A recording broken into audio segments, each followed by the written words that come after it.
Student, my name is Patel Manisha. आज हम हिंदी पढ़ने के लिए उपस्थित हुए हैं। पहले वीडियो के अंदर हमने चैप्टर 13 का जो काव्य है वो देखा था। आज हम चैप्टर 14 युग और मैं जो एक काव्य है उसे पढ़ने जा रहे हैं। तो यहाँ पर आप शीर्षक देख सकते हो, युग और मैं। युग यानी जगत दुनिया और मैं यानी यहाँ पर जो कवि नरेंद्र शर्मा है उन्होंने अपनी बात की है। तो यहाँ पर उसका साहित्य प्रकार है काव्य और उनकी कवि है नरेंद्र शर्मा।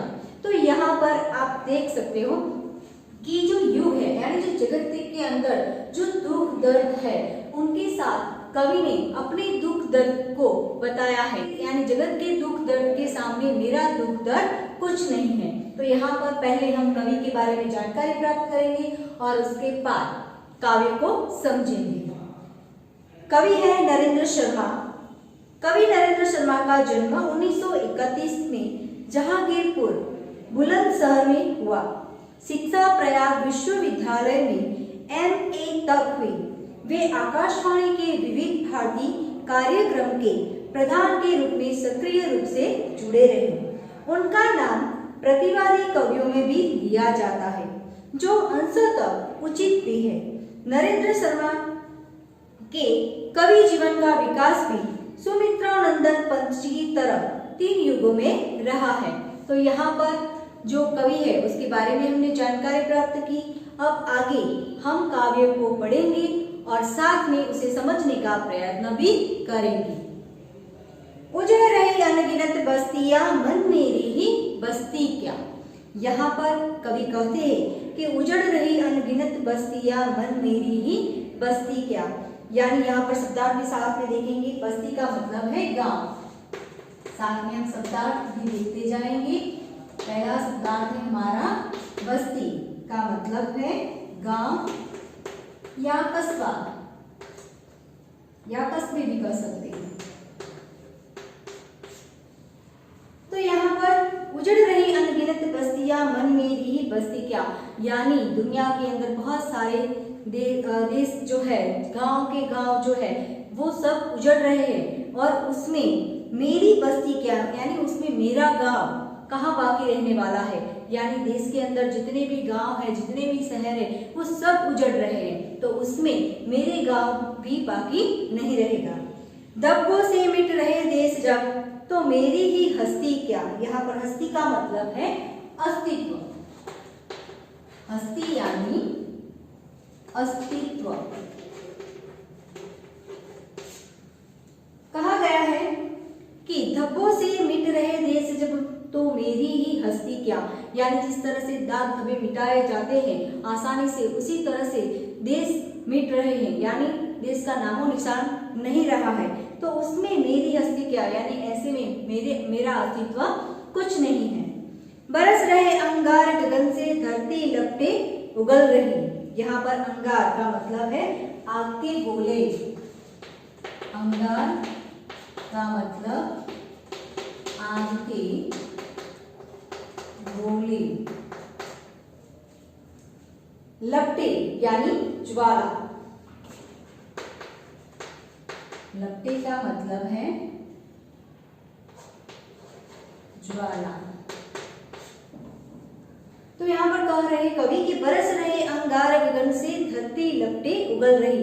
यानी जो विश्व युद्ध हो रहा है, यानी दोनों देशों के बीच जो युद्ध हो रहा है उससे जो आसमान से बमबारी हो रही है, आग के गोले बरस रहे, जिसके कारण धरती पर ज्वालाएं उगल रही है, यानी ज्वाला उगल रही है, यानी आग की ज्वाला वहां पर दिखाई दे रही है। निगल रही जब मौत सभी को अपनी ही क्या जाए कही।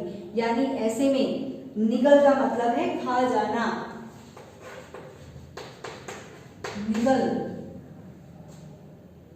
निगलना का मतलब है खा जाना। यानी यहाँ पर कहा गया है कि निगल रही जब मौत सभी को, यानी ऐसे में मौत सबको खा रही है, तो उसमें मेरी भी कोई साथ नहीं है, यानी मेरी भी मृत्यु नजदीक है। दुनिया भर की दुख कथा है मेरी क्या करुणा कथा। यहाँ पर कह रहे कि दुनिया के सभी लोगों के अंदर दुख दर्द पीड़ा भरी हुई है, ऐसे में मेरी जो करुण कथा है वो सुनने वाला कोई नहीं है। जाने कब तक घाव भरेंगी इस घायल मानवता की। घाव का मतलब है जख्म, घाव यानी जख्म। जो कब तक घाव भरेंगी इस घायल मानवता की, यानी जो युद्ध के कारण सबके मन घायल हुए हैं, वो उस घायल यानी मानवता के मन पर जो घाव है वो घाव न जाने कब भरेंगे। जाने कब तक सच्चे होंगे सपने सबकी क्षमता की। समता यानी बराबरी, समता का मतलब है बराबरी। यानी यहाँ पर कवि कहते कि जाने कब सच्चे होंगे सपने सबकी क्षमता के, यानी सब लोग मिलजुल कर रहे, एक होकर सबसे बराबर मिलजुल कर रहे, ऐसे उनके जो सपने हैं एक होकर रहने की न जाने कब वो पूरे होंगे। सब दुनिया पर व्यथा पड़ी है मेरी ही क्या बड़ी व्यथा। व्यथा का मतलब है दर्द, व्यथा का मतलब दर्द। यानी यहाँ पर कवि कहते हैं कि सब दुनिया पर व्यथा पड़ी, यानी सब दुनिया के अंदर सब पर एक दुख दर्द दिखाई देता है, तो उस ऐसे में मेरे दुख दर्द की क्या इसात है, यानी उसे कौन देखने वाला है। खोल रहे हैं सात समुंदर डूब जाती है दुनिया। खोलना यानी उबलना, शब्दार्थ है खोलना का मतलब है उबलना।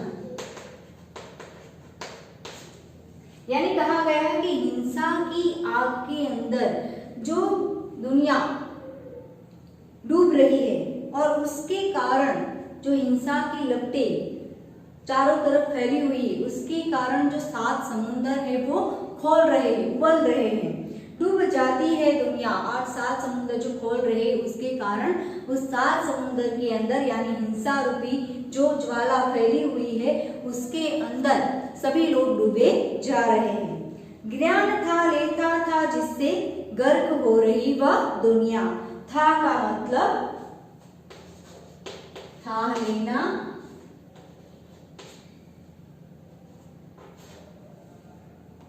था लेना का मतलब है गहराई, गहराई मापना। और दूसरा शब्दार्थ है गर्क। गर्क का मतलब है डूबना। यानी कहते हैं कि जिसके अंदर जो ज्ञान है वो ज्ञान इसलिए था कि वो जो गहराई है उस गहराई को नाप लेता है, लेकिन आज उस ज्ञान के कारण ही सारी दुनिया उसमें डूब रही है। डूब रही हो सब दुनिया जब मुझे डुबाता गम तो क्या। गम का मतलब दुख। यानी जब इस ज्ञान के कारण जो ज्ञानी लोग हैं उनके कारण यानी उनके ज्ञान के कारण आज पूरी दुनिया विनाश की ओर जा रही है, तो वैसे में मेरे ज्ञान का कोई मूल रहता नहीं है। हाथ बने किस लिए करेंगे भू पर मनुष्य स्वर्ग निर्माण। यहाँ पर कवि कहते हैं कि हाथ किसके लिए बनाए गए, भगवान ने हाथ किस लिए दिए मनुष्य को, इसलिए कि वह धरती पर स्वर्ग का निर्माण कर सके। बुद्धि हुई किस लिए कि डाले मानव जग जड़ता में प्राण। जड़ता का मतलब है बुद्धि का काम न करना। यहाँ पर कवि कहते हैं कि मनुष्य को जो दो हाथ दिए गए हैं, बुद्धि दी गई है, वो इसलिए कि वह धरती पर स्वर्ग का निर्माण कर सके और अच्छे कार्य कर सके, लेकिन यहाँ पर वो अपनी बुद्धि का प्रयोग अच्छे कार्य के लिए न करते हुए हिंसा की ओर कर रहा है। आज हुआ सबका उल्टा रुख मेरा उल्टा पासा क्या। यानी आज मनुष्य वो जो उसको जो काम दिया गया था धरती को स्वर्ग बनाने का और उसे भगवान बनने के लिए, लेकिन वो आज वो काम छोड़कर राक्षसीपन पर उतर आया है और जिसके कारण आज सारा पासा उल्टा पड़ गया है। और ऐसे में मेरा पासा उल्टा पड़ता है तो क्या।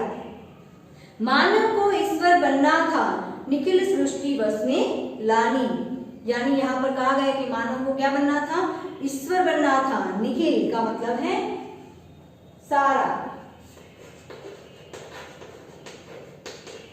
निखिल यानी सारा।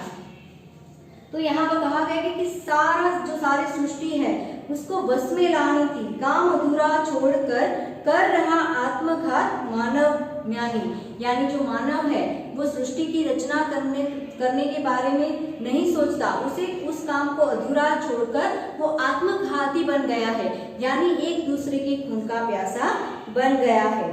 सब झूठे हो गए निशाने, तुम मुझसे छूटे तो क्या, यानी यहाँ पर कवि कहते हैं कि सबके निशाने जो है वो छूट गए, यानी उनको जो कार्य करने के लिए भेजा गया था वो कार्य से पलटकर वो दूसरे कार्य में लग गए हैं, और ऐसे में अगर मेरा निशाना छूट जाता है तो क्या।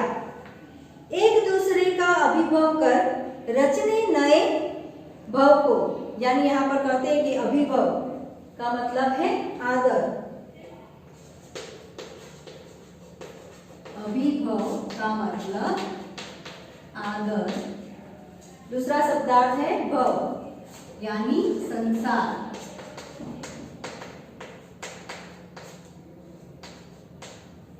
संसार एक दूसरे के आदर सत्कार को छोड़कर एक दूसरे को नष्ट करने की एक होड़ लगी हुई है संघर्ष निरंतर, मानव अब फूंक जगतगत वैभव को, यानी निरत यानी लगा हुआ, निरत का मतलब है लगा हुआ, निरत यानी लगा हुआ। दूसरा है गत यानी बीता हुआ, बीता हुआ। तहस नहस हो रहा विश्व तो मेरा अपना आपा क्या, आपा का मतलब है अभिमान, आपा यानी अभिमान, यानी कहा गया कि एक दूसरे को नष्ट करने की होड़ लगी हुई है और जो नया संसार रचने की होड़ लगी हुई है, यानी एक दूसरे को खत्म करके अपनी दुनिया अलग बनाना चाहता है। आज का मनुष्य वर्तमान जगत के वैभव को नष्ट करके वो अपनी ही दुनिया बनाना चाहता है। यहाँ पर तहस नहस हो रहा विश्व तो मेरा अपना आपा क्या, यानी ऐसे में सारी दुनिया नष्ट हो रही है, सब कुछ तहस नहस हो रहा है, तो ऐसे में मेरा अभिमान कुछ नहीं है। तो यहाँ पर कवि ने अपने दुख दर्द के सामने, यानी जो जगत अपना जो दुख दर्द है वो जगत के दुख दर्द के सामने रखा है, और ऐसे में कवि कहते हैं कि जो दुनिया यानी युग का जो दुख दर्द है उसके सामने मेरा दुख दर्द कुछ भी नहीं है। तो आई होप आपको समझ में आ गया होगा युग और मैं काव्य क्या कहना चाहते हैं। तो इस काव्य को हमने अच्छी तरह से पढ़ा और समझने का प्रयत्न किया। Thank you very much.